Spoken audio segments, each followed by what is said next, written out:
think of it as a bit of an unpleasant decay.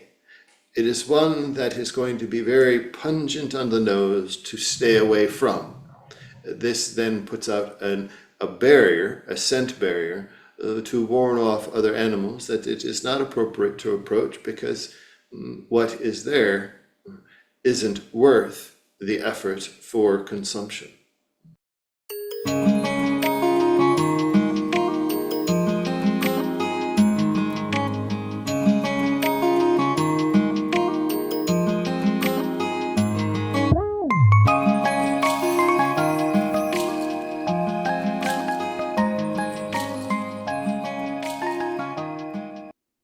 Hi, everyone. It's Candace Craw-Goldman again with quantumhealers.com. And it has been too long, so we're having another Animal Talk series show with Will and Allison Brown. Hi, you guys. Hello, hello. I can't wait to talk to you today. I know you have a lot to talk about, but I want to start with giving you update on the horses around here because you've talked to, well, all of them. You've talked to Harris, you've talked to Hickory, you've talked to Luna, well, and you've talked to Elvis. You've talked to all of them. Yep. Yeah, so you have had conversations with all of them. And I want to tell you, so we're recording this. I don't know when it's going to be released, maybe next month sometime. But this is during my birthday week. And this whole week has just been fabulous. So fabulous.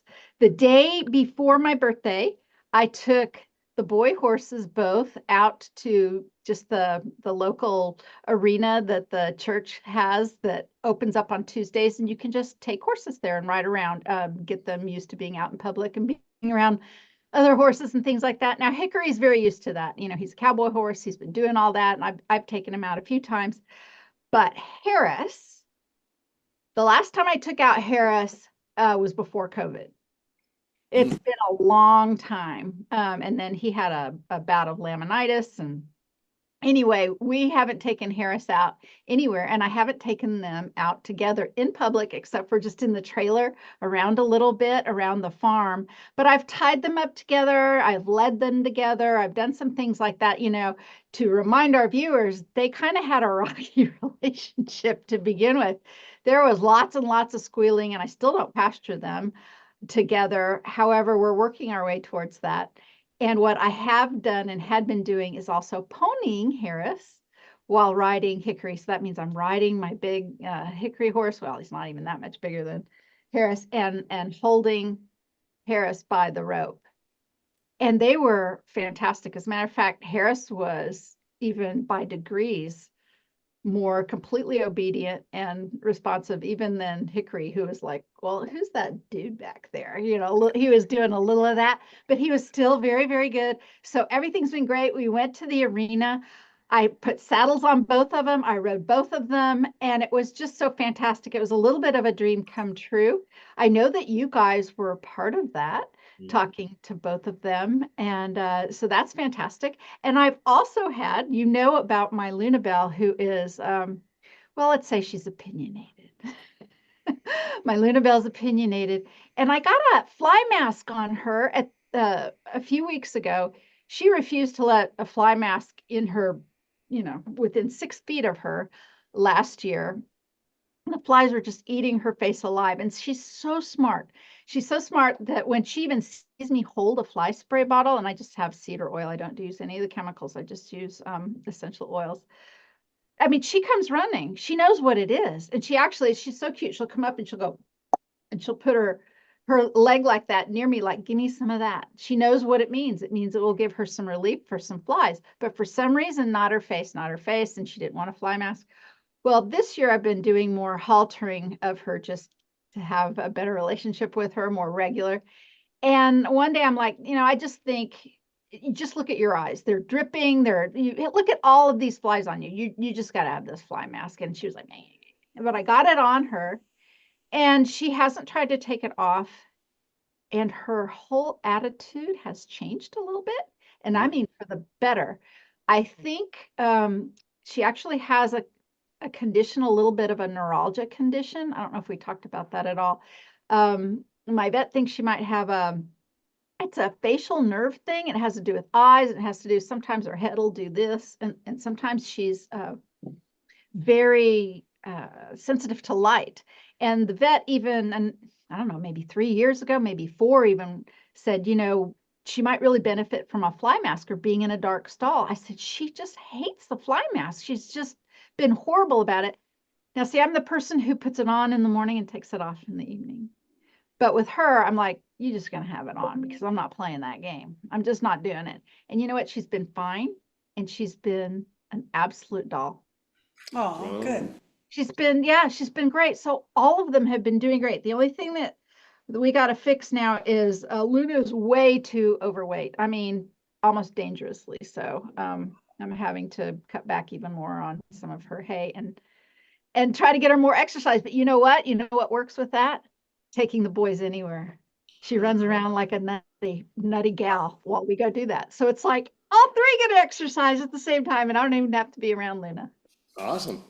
Anyway, things are great at the barn. I know that's a lot has to do with the way you helped communicate with them, including this.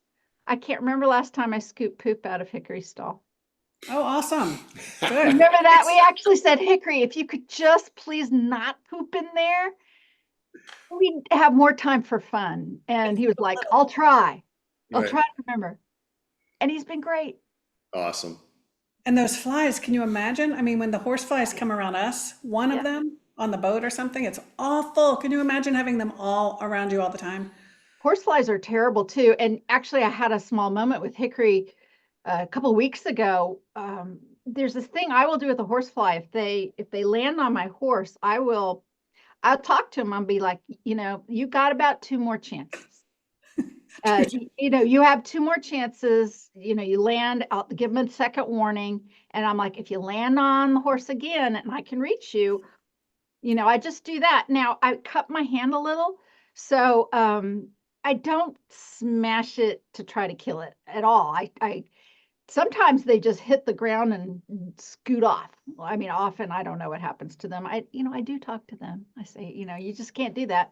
Right. And and there was one by Hickory's neck while I was going to get him to move him from a paddock, and it went like this, and I went up and oh, you know what? That was not the right thing to do. Hickory, he packed up. He was like, "What I do wrong?" Aw. I know. I was like, "Oh." I was kind of wondering what you were going to say if they. Yes, he was not. He was. I was like, "Oh, okay, okay." So actually, now I've been practicing a little bit of, kind of a little bit, Light but pops to, yeah. but that's fine in the back end, but around the face, roping horse and kind of strict cowboys, some of that.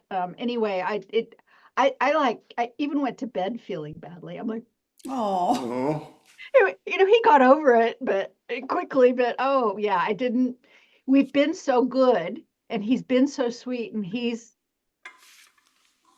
every month I have him, he's more of a horse that I could only have dreamed about. He's spectacular.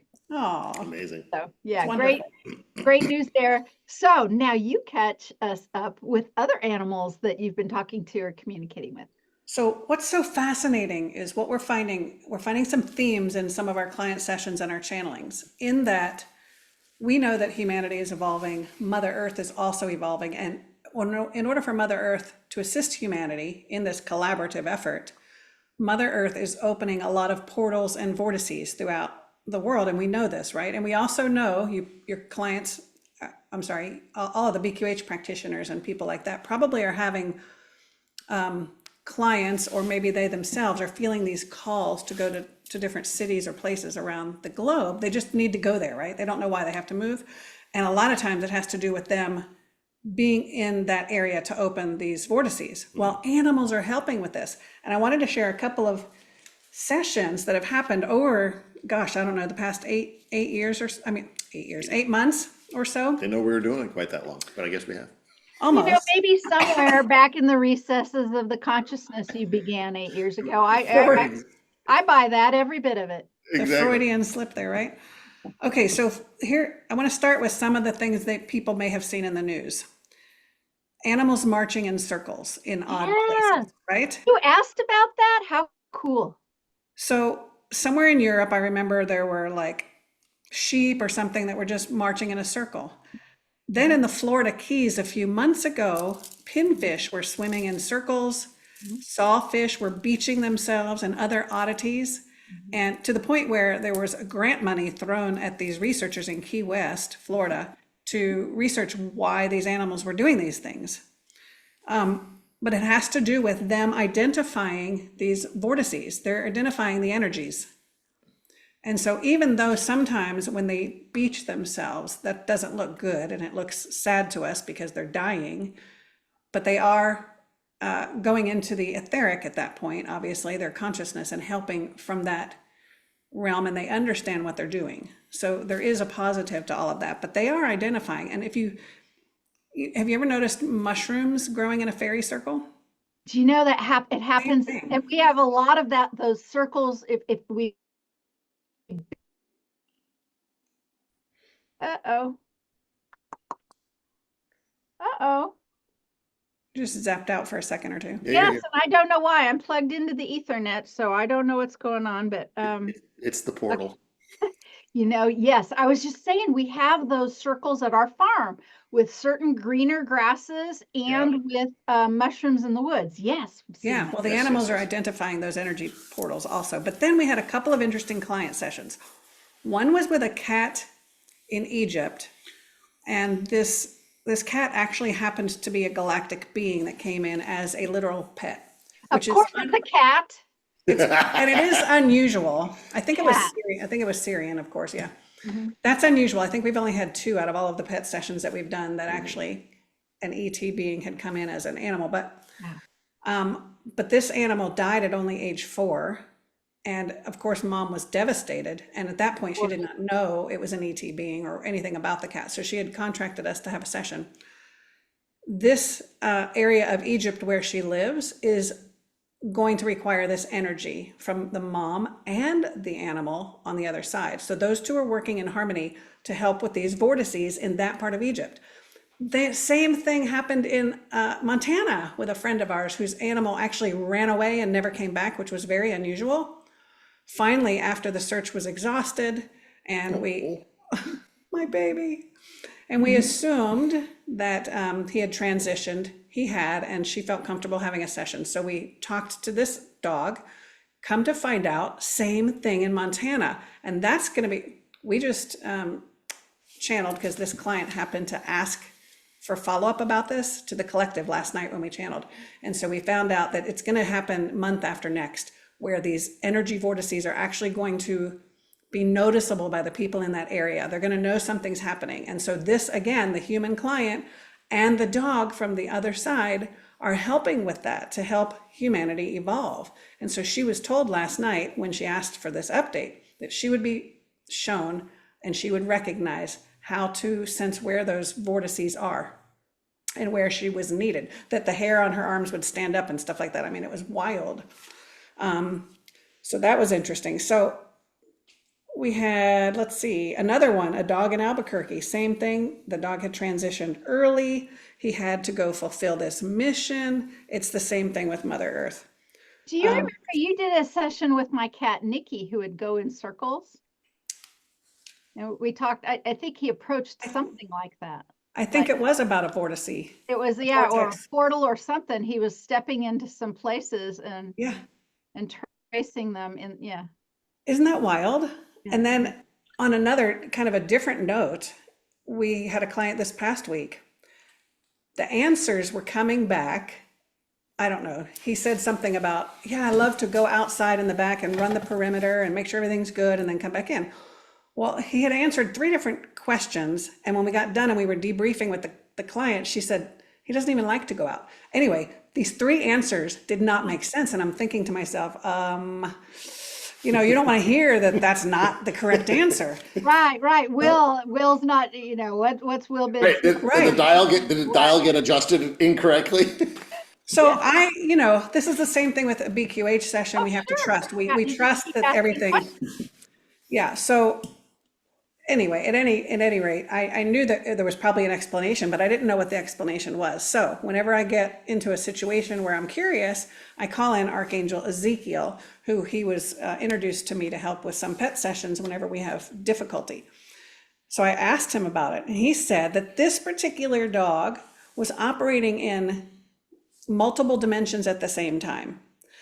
Now, we know that animals can pull in past life information, and they'll talk to us in sessions about past lives, but they understand the difference between this current life and these past lives. In this case, the higher self was operating in so many different dimensions at the same time that I guess there was bleed over, is what Ezekiel said. There was bleed over. And so some of the answers were coming out from a version of this dog that was in a different dimension. That's why the answers didn't match for this one. But they said, Ezekiel said, that the reason is because the parent, the mom, is operating in multiple dimensions and doesn't realize it. And this dog is helping her in each of those dimensions. So that was just mind-boggling. I mean, it's just never, you think you heard it all and you've never heard it all. You know what I'm hearing right now? Can I kind of go off on a tangent just Yeah. briefly? I think I've mentioned this before. It's a completely different subject, sort of, about Dolores Cannon. When it was just Dolores and just me or one other person, she was like a regular person. And for the longest time, I'm like, well, it's because you don't need to be on all the time. You don't need to be the teacher all the time and the wise one all the time. You could just talk about the weather or whatever, right? But when she would get up in front of people in a class or lecture, it was like her higher self would come through. She would elevate. She'd be a completely different being. She was able to. And what I'm getting now from this end is it's the viewers and their raising of consciousness help her raise more and more and more. And just like you're talking about these other animals on the other side of the veil, communicating with their, their moms or their keepers on this side, Dolores has done the same thing, remaining very close with us. Yeah. And as we rise, she's rising. And then there's the meeting between, Yeah.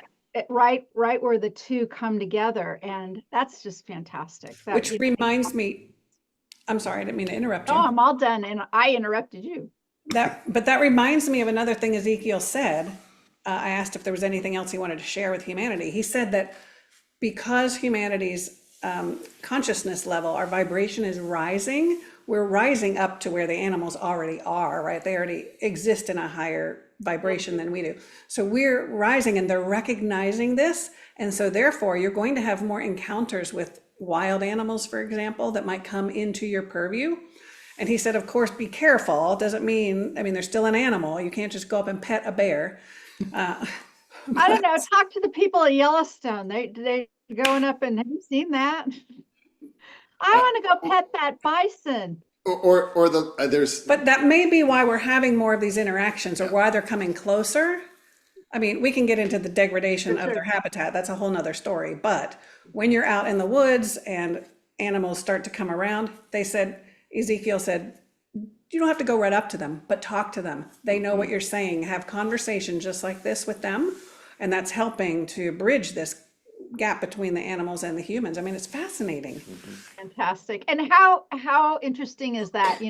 Humans, we've always said that we're at the top of the chain, and here Ezekiel is saying basically the opposite. Right. We're somewhere here. Yeah. You're going up to where they are. Right. Ezekiel he's the one, and the archangel, to possibly ask for assistance, anybody with the animals then, yeah? Anybody could, really any of the angels probably, or any guides could help with the animals, but for whatever reason, Ezekiel was the one that came to me, and I was guided to communicate This with is him. your personal interaction, and but that's how the rest of us. I don't even remember how that intersection came about with Ezekiel, but Was it with our cats? I think it was during the time of our cats and talking to the cats and stuff. And Might have been. you were asking for more assistance. That's a while ago. Yeah. Oh, that's just fantastic. I just love that. I love that so much. I tried so hard. Are you done with the updates? that was my update. Okay. So we've been talking about armadillos. And Yes. we've been having, the dogs have been going nuts because there's this armadillo that just keeps coming closer and closer. And Tom's like, oh yeah, I see it every morning. I'm like, I see its holes as soon as I get outside. It's going round and round the yard and it'll just dig up these little patches and stuff. And I've been trying to, I really was trying to get a little video of it right here at our farm for this interview, but that never worked out. It was either too far away or something. And part of me was even like, well, I could sure go find and show you all those holes, but I didn't figure that would be very interesting. So let's see what you have to say about the armadillo and why are they fascinating you, Alex? So what's interesting is, we lived for 9 years in Texas, and you were in Texas, and their armadillos are all over the place. And technically that was their range, but their range is spreading and spreading Oh yeah. in the United States, such that they're already as far north and east as North Carolina. We're in South Carolina. And then I heard you have them in Kansas and Nebraska and different places like that. Well, as much as I've been around the possibility of seeing an armadillo, I have never seen a live one, ever. I'm 59 years old. I've never seen a live armadillo. Only dead ones, lots of dead ones, unfortunately, because cars are not their friend. No. But the other day, we're driving home from the grocery store and we get into our neighborhood and I see, well, he sees it and he points it out to me. He's like, oh I my literally God. kind of drive past it as it registers in my brain. I'm like, hold on, that was an armadillo. And it was So live, it was moving. I had to back up, roll the window down, and it was literally, 10 feet. It was digging, of course, in How somebody's big? yard. Because they can get pretty big. That's not a small one. It was just normal, I mean, average, I think, yeah. full grown Some adult. of them get really. Really big, yeah. So it was just digging and it was the cutest little thing. And Will said, if you poke it, it'll roll up like a roly-poly. I'm like, you poke it, go poke it. He's like, no, I'm not poking it. I said, well, I'm not poking it either. So nobody poked it. We didn't test that out, but. Darn. Now that would have made good video right here. Right. But then everybody on Facebook is like, oh, leprosy and blah, blah, blah. And I was thinking rabies maybe, but they don't actually carry rabies. Matter of fact, I think just this week, after we were talking about it, I came across an article or a video, I think on YouTube, about the leprosy and armadillos. They carry the virus, or they carry that disease in their bloodstream, but it can't be transmitted just by a scratch or any of that. You have to eat I think it's the liver. You have to eat it, yeah. You have to eat the liver of the armadillo in order for it to be then passed on. I think I'll pass, Yeah, I mean, what would you do? Scoop up the roadkill on your way somewhere? I mean, yeah, that's probably. I've got a few other things on my menu that I'll check off before I get to our armadillo. So it's Armadillo soup or something? Right, We're not there yet. no. Oh my goodness. Oh my But goodness. I think we're safe from leprosy though. But what was interesting is I come home and I'm so excited. So I post this on my Facebook. And literally 5 minutes later, a friend of mine writes and says, I just saw one in my yard too, for the first time. She lives in South Carolina, in Columbia. But an hour and a half away. The same time, on the same day. And then come to find out, we found out the next day, but another friend of ours who lives in Hilton Head saw one at the same time we were seeing it. So this is 3 friends seeing an armadillo for the first time on the same day, almost in the same hour. Yeah. So I'm like, okay. Yeah, and actually, and noting it and making it an important thing. So think about that too. There's be a lot of people who may also have seen it for the first time, don't even think it's worth mentioning to anybody. Yeah. Right. So I thought there's got to be some reason that the armadillo wants to get our attention. So of course we have our animal book and we're looking in our animal book. And I mean, it was interesting. It was about, what was it? Like deceit, something about deceit. I have the little animal book that I was looking at, not the big one. Be careful, in case you're being deceived, things like that. Anyway, it didn't really resonate. So I wasn't sure what that was about, but I thought it would be fun to talk to them today and see what they want humanity to know or why they're making contact now. All right. I want to know about the smell. Well, I'm going to let you. Supposedly have a funky smell. Oh, I'm going to let you ask whatever questions you want. And I have a couple here. Okay. Not I don't too know. many. Do they smell? I don't know. I've never smelled. Supposedly, yeah. I didn't get I close have, enough. funny or not, and I tried to find it for you. I don't know if it was a I don't know. It's been a long time since I've listened to PBS, kind of the stories that are on there, but some, I don't know, not This American Life or something, some sort of story, radio story. I remember hearing a radio story about somebody who befriended an armadillo, and it was an absolutely fantastic story. And I believe it was something, and I may get some of these facts wrong, but it was just very briefly, it was just two guys, I think they were brothers or something, and they came across one, and one really wanted it to be a pet. And the family was not happy about this. And I think the one brother wasn't either. And one of their biggest complaints was how it smelled. But the one who like befriended it and I don't know, maybe saved it, maybe it was hurt or something. Uh, it was so engaging. Anybody, you people are like me. Anybody who loves animals and loves that interaction. I Yes. just remember being absolutely taken by how smart it was, how loyal it was, the things it learned and the whole interaction piece of it. So this is going to be interesting. Very neat. Okay, well, I'm gonna get off screen here and we'll get the armadillos in. Why do you have to go off screen? Just what she does. I know. All right. So, whew. All right, just get ourselves settled and take a couple deep cleansing breaths. Nice long inhale through the nose, nice long exhale through the mouth, just to get all of our energies connected together. And as you're doing that, I'm going to go ahead and begin.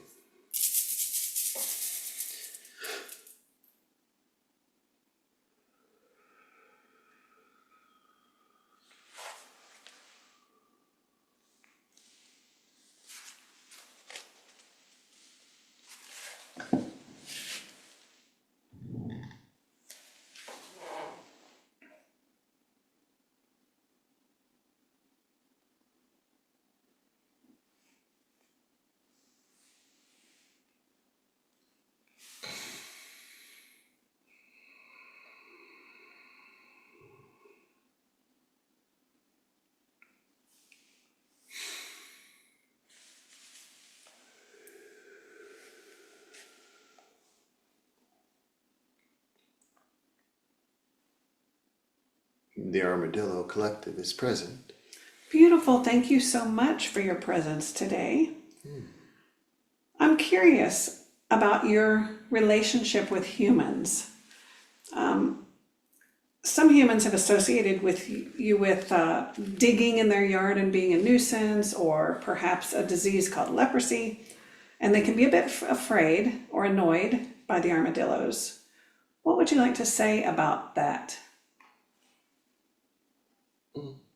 For the perception that you speak of, that is a correct perception for those that are, you say, unaware. For those that have an armadillo that is near to them on their property or around them, yes. What they'll see is just what the physical animal is doing, and that is searching for its nourishment. And yes, it can be disruptive to the ground and to the earth. But see, this is where the broader understanding of the essence, the connection to that armadillo begins. For if you just stand back and observe it as something destructive to your property, then that's what it's going to be. But the question is to ask of yourself, what nourishment are you seeking? What are you to be digging into? Where is it that you're seeking something new? How deep must you burrow to find that morsel, to find that knowledge? For it is this understanding that the humans themselves, as they perceive any animal upon their property or around them, that if they are not aware, they're going to see it in a destructive manner, a fearful manner, a challenging manner. but it is allowing yourself to understand and ask yourself the important questions of what is it that you see reflected in that animal. Well, whether it is the eagle soaring above or whether it's the armadillo searching for a morsel to eat, what is it that you find in the reflection of that animal in yourself? This is for all animals that you see around you. So for us, the armadillos, what is it that you seek? How far must you dig to find that? What knowledge are you seeking? What learning are you needing in your presence now to fulfill you? Allowing yourself this understanding, this reflection of any animal, including the armadillos, will allow you to understand your own existence, your own perception of your existence a bit greater. Wow, how very helpful. Thank you so much for that. Do you have any particular feelings towards humans as a collective?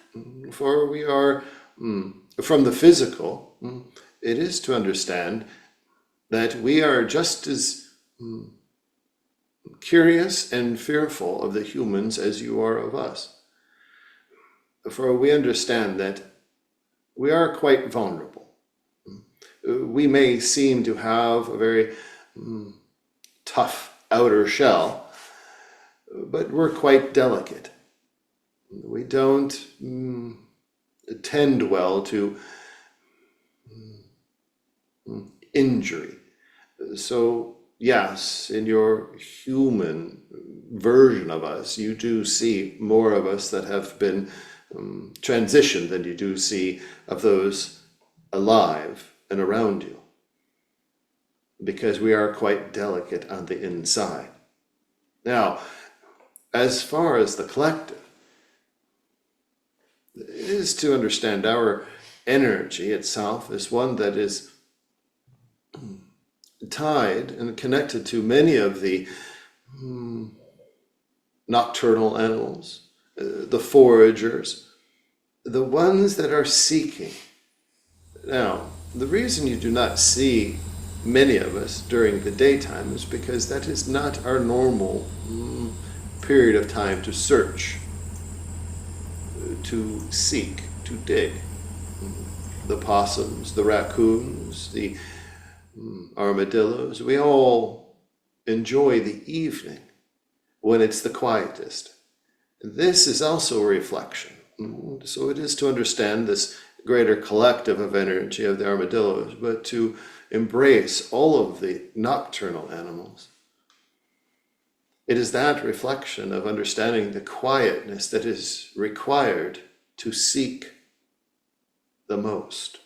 You do not need the sight of your physical eyes. We do not require our physical eyes. It is our senses. It is all of our senses, very attuned to the vibrations of those morsels in the ground, the things that we require for sustenance. For you as humans, it is the quietness, the dark, the moments of solitude that you set aside your sight and your hearing, and you sense into the greater vibrations that are around you to dig and find what you're looking for. Amazing. I think often humans forget how every animal, every single animal is here to teach us something. For this is correct. For all animals, yes, are here to live their existence, but we are a reflection of your own existence.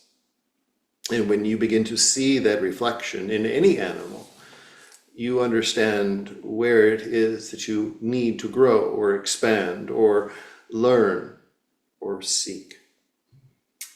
Wow, thank you for that. So I'm curious, armadillos, I guess most species of them anyway, give birth to identical quadruplets. That's very interesting. Tell me about that. Oh, this is a purely an energetic process. It is to bring forth the multiples of energy, balancing in those quadruplets. So it is to understand as we bring young into the world, we're bringing a balancing of energy into the world. It is an equalized energy. And so this is why, as birthing takes place at that moment, there is a ripple of energy that is then broadcast out, that is a balancing energy. So the greater number that you have anywhere that you live of armadillos, you are in a balanced energy. You find yourself feeling a bit at ease, comforted, balanced when you enter into an area that has a population of armadillos. That's interesting because we wouldn't necessarily know that since we don't see them very often. This is correct, but it is the sensing. Again, it is the minute vibrations that are always in place. When you come attuned to them, you will understand. And as you step into a location that is new to you, but yet you feel completely at ease or balanced, you can thank the armadillo energy that is present. That's amazing. Thank you for that. I also wanted to ask about your range of habitat because it's expanded quite a bit into North America from origins in Texas and South America. So why, from your perspective, because our researchers understand or think they understand why your range is expanding, but what would you like to say about that? For there are a number of physical factors that are involved, as well as the procession of energy that is involved. The physical factors are that our numbers are increasing and we're finding ourselves to find new locations more and more. So as our numbers increase, we must spread our energy further and further, securing energy, if it were, in different locations. There's greater opportunities in the regions that are more tempered than they are of the cold. We do not fare well with cold weather, but we can survive as long as it is not sustained freezing. So as you understand the cycle of your environment is changing, these are cycles of time that we've been through over the millennia that we've been in existence. Those zones that we exist in will spread wide or are concentrated. We are in a period now where we are spreading wide because we can be sustained environmentally, but also our energy is required in those areas. So that is the energetic aspect of it, is the further we spread, the more that needs to be balanced, the more that we provide the young, and the young provide the balance, and we continue the process. Ah, I see. Thank you. I'm going to ask Candace if she has some questions. I've got a couple. So armadillos are very famous for when they feel threatened that they curl themselves up into a ball, kind of an armored ball, and to protect themselves because, as you mentioned, you're fragile inside.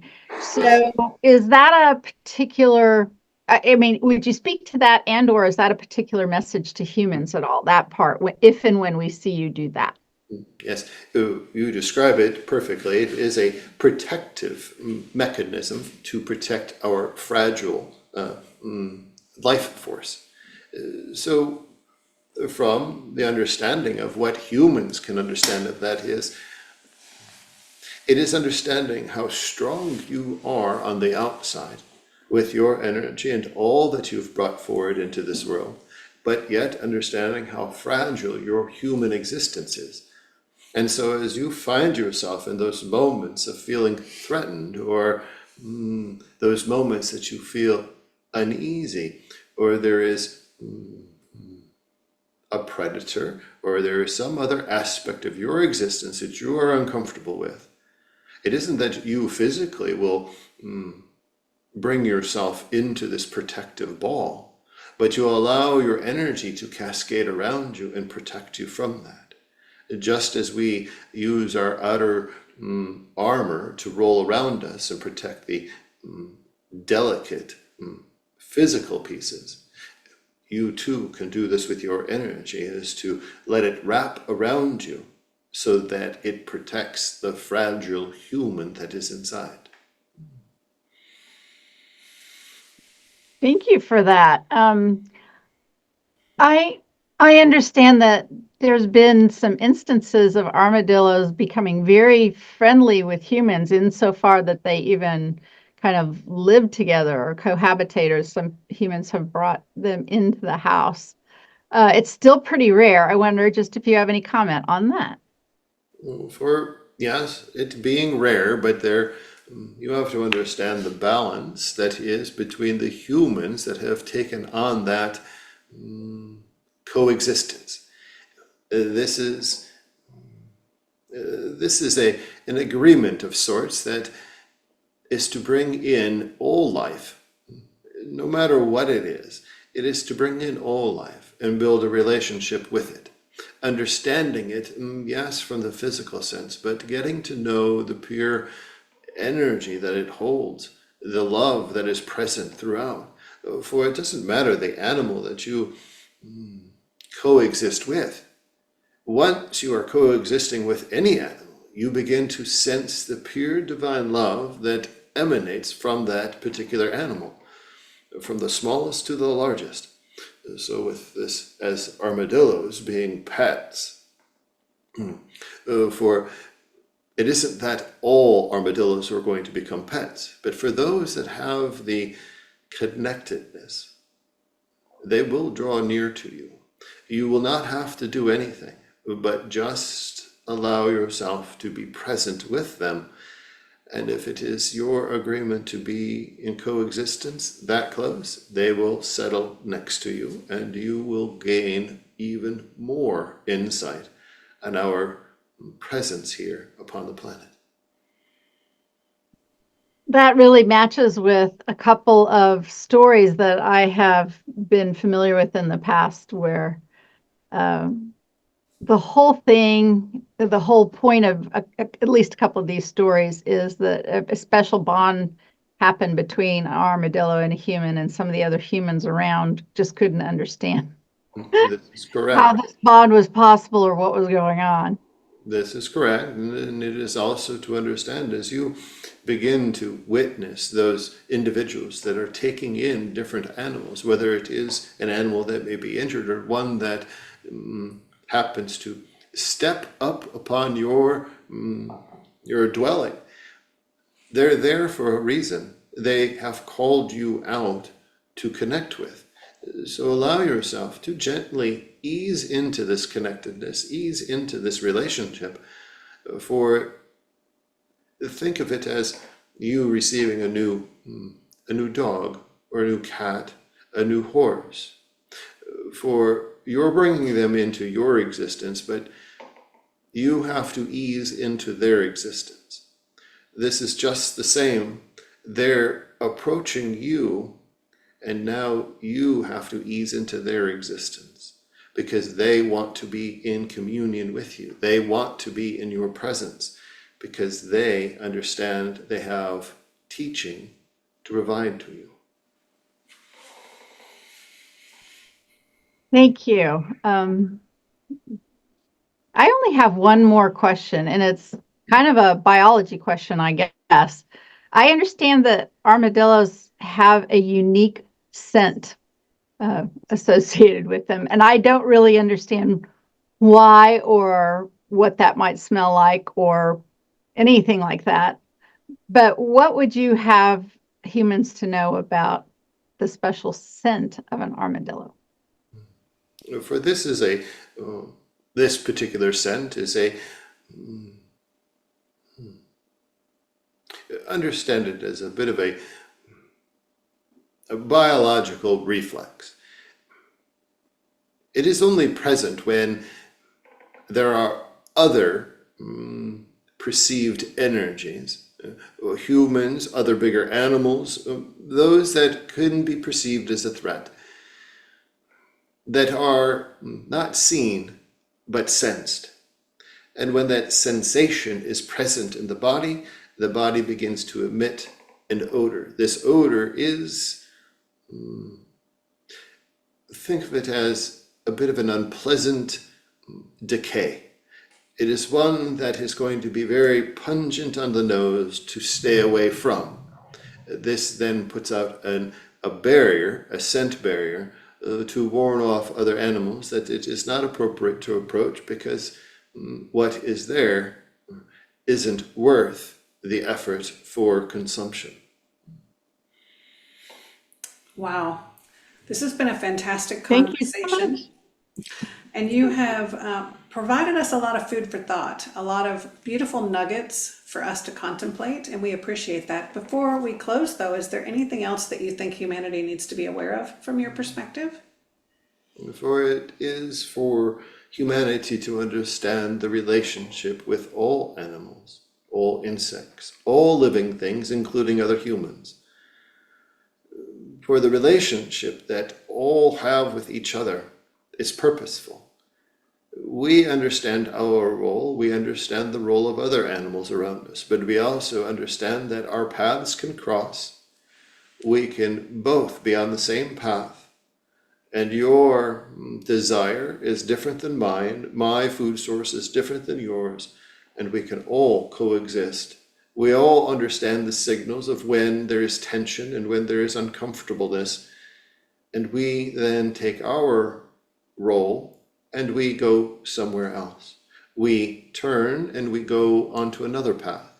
So this is an example. It is to observe animals more frequently from the human standpoint, to observe their coexistence with other animals and use that as a reflection for your own existence within your own human understanding, your own human relationships. Beautiful. Thank you so very much for being present with us today. Thank you.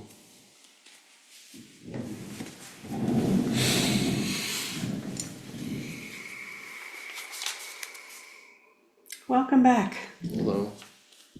You can scoot forward when you get a sec. He was so measured, such a measured, His hands were like this, though, on his lap. like this. Yeah, you can tell depending upon the animal. Sometimes if it's a cat, he'll be kneading like this, but they were like this, like little claws. Well, you know, my favorite moment ever is Delilah's tail. Just like burned in my memory, that little thing. It's like, okay. So I know you don't know what was said, No. but did you sense the energy or feel any kind of sensation? Yeah, What did it feel like? the energy itself seemed very old and wise. Yeah, yeah, Like- measured very. Yeah, It's, on the verge of stoic. Yeah, Right? very, Yeah. very slowly delivered. It was, Have we? And I don't remember, but have we talked to the owl collective or No, owls? I don't think so. This is what I would imagine an owl energy would feel like, but maybe a little bit more present. This was just very matter of fact, Yeah. very wise, very old. You know, that like an old wise soul that's been around forever. And well, old makes sense, doesn't it? If you just look at what an armadillo looks like, it looks like a little dinosaur of some kind, right?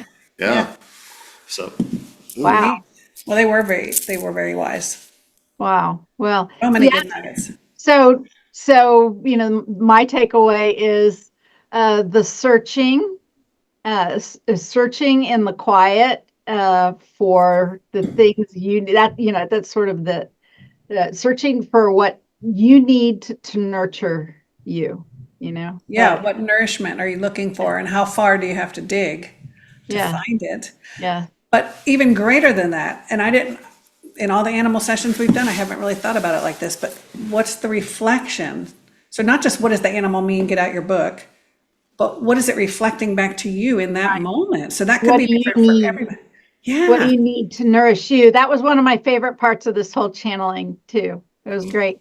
And it fits in, sorry, did I say this already? My birthday week, because Wait, where's the thing? so many, this whole Here? week, it's just been gift after gift after gift.